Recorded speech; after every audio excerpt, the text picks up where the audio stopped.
السلام علیکم ناظرین، ویلکم ٹو آور چینل۔ ممتاز عالم دین جامعہ احسن العلوم کراچی کے محترم شیخ الحدیث و تفسیر مفتی زرولی خان کورنگی روڈ پر واقع ہاسپٹل انڈس ہاسپٹل میں انتقال کر گئے۔ حضرت کا نماز جنازہ منگل کو جامعہ احسن العلوم سے متصل گراؤنڈ میں ادا کیا گیا۔ مفتی زرولی خان کے بارے میں بات کی جائے تو ضلع ثوابی کے قصبہ جہانگیرہ میں پیدا ہوئے۔ 1953 میں آپ کی پیدائش ہوئی۔ ابتدائی تعلیم مقامی طور پہ حاصل کرنے کے بعد جامعہ علوم الاسلامیہ علامہ بن نوری ٹاؤن سے سند فراغت حاصل کی۔ مولانا یوسف بن نوری اور مولانا عبداللہ کاکا خیل جیسے اکابرین آپ کے اساتذہ میں شامل ہیں۔ 1978 میں گلشن اقبال کراچی میں احسن العلوم کے نام سے مدرسہ قائم کیا گیا۔ وقت کے ساتھ ساتھ اس کی شہرت بڑھتی چلی گئی۔ آپ سے درس تدریس پڑھنے کے لیے، تفسیر پڑھنے کے لیے پورے ملک کے علماء اور طلباء ہر سال جامعہ احسن العلوم میں آتے۔ آپ کئی کتب کے مصنف اور بہترین خطیب تھے۔ شیخ التفسیر مفتی زرولی خان نے متعدد کتابیں تصنیف کی۔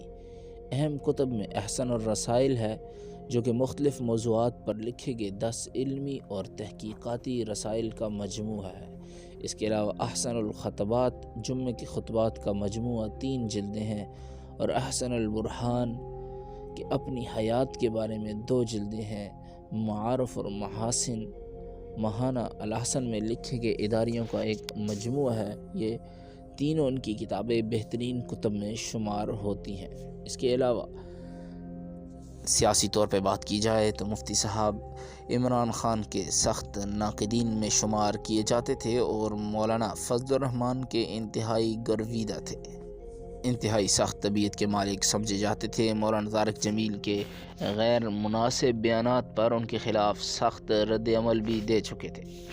آپ کے انتقال پر عالمی مجلس تحفظ ختم نبوت پاکستان کے امیر شیخ الحدیث مولانا ڈاکٹر عبدالرزاق سکندر، نائب امیر مولانا حافظ ناصر الدین خاقانی، مولانا صاحبزادہ خواجہ عزیز احمد، عزیز الرحمن جالندری، اللہ وسایہ، اکرم طوفانی، شہاب الدین پوپلزئی، پاک سرزمین پارٹی کے مصطفیٰ کمال، سعید غنی، ڈاکٹر معراج الہدیٰ، محمد حسین محنتی، جمعیت علماء اسلام سندھ کے رہنما قاری عثمان، تحریک انصاف کے صدر کراچی خرم شیر زمان، شاہی سید اور دیگر نے تعزیتی پیغامات میں کہا کہ مفتی صاحب ایک بلند پایا جید عالم دین اور اسلامی جمہوریہ پاکستان کے نامور عالم دین تھے۔ ایک حق و صفت انسان اور مذہبی بہادر و بے باک انسان تھے۔ باطل ہمیشہ ان کی جرت اور ہمت کی وجہ سے دبا رہتا تھا۔ وفاق المدارس العربیہ نے اس کو پاکستان کا ایک بڑا قومی سانحہ قرار دے دیا اور کہا کہ مولانا کی خدمات کو ہمیشہ یاد رکھا جائے گا۔ مولانا کی وفات سے درس و تدریس کا ایک بڑا باب بند ہو گیا۔ MKM پاکستان کی رابطہ کمیٹی نے معروف عالم دین مفتی زرولی خان کے انتقال پر گہرے دکھ اور افسوس کا اظہار کیا۔ 2020 اس لحاظ سے کوئی اچھا سال ثابت نہیں ہوا۔ ایک کے بعد ایک بڑا عالم دین دنیا سے جاتا جا رہا ہے۔ یوں لگتا ہے جیسے علم اٹھایا جا رہا ہو۔